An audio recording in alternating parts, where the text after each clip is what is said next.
For today's video ay magluluto tayo ng banana cake. Unang-una, maglalagay tayo ng flour sa ating sifter at atin itong sasalain para mawala ang mga buo-buo.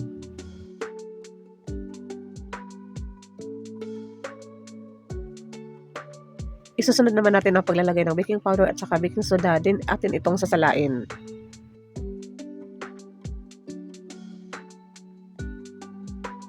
Then, hahaluan din natin ito ng kokwa at sasalain.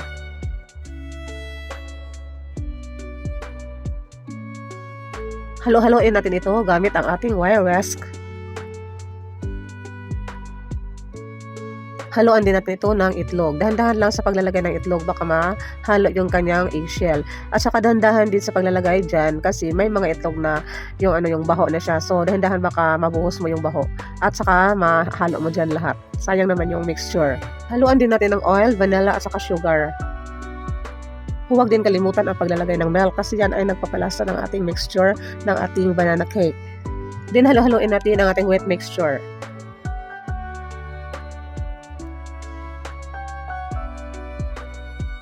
Set aside muna natin ang ating wet mixture dahil tayo ay magdudurog ng saging.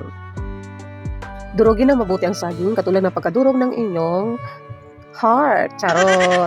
Yes, durugin natin ng mabuti para maging even ang kanyang pagkahalo doon sa ating mixture.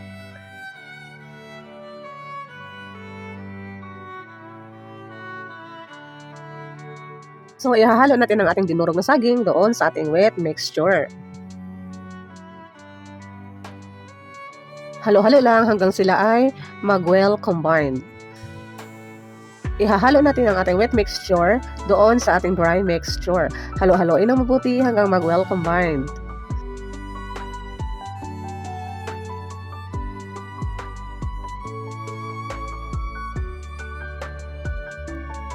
Pag napansin mo na medyo malapot or sticky ang ating mixture, lalagyan natin ng water. Kasi minsan sticky kasi siya, depende kasi sa itlog na ginamit. Halimbawa, kung gumagamit ka ng small na itlog, syempre yung water, konti lang. Whereas kung gagamit ka ng mga large or extra large na itlog, syempre marami yung liquid na may ihalo mo dyan sa mixture. Huwag kalimutan ang paglalagay ng asin dahil ang asin ito ay nagbabalansi sa tamis.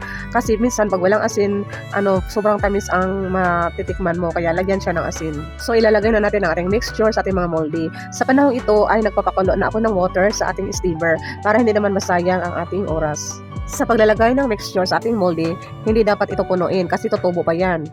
Pag kumukulo na ang ating tubig sa steamer, pwede na natin ilagay ang ating mixture. So sa akin, yung steamer ko, mga 20 pieces yung mailagay ko doon na moldy.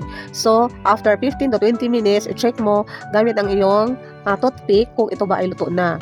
Ayan na ang ating product mga guys. So tingnan ninyo, ang ganda ng tubo niya mga guys. Wala siyang yung parang halo-halo. Ang ganda talaga ng tubo niya. So dahan-dahan lang talaga ang heat, low heat lang talaga gagamitin. Kasi masisira yung photo natin o yung banana cake natin. Of course, ako yung nagluluto. Syempre, ako yung unang mag-test. Ako yung unang kakain, di ba?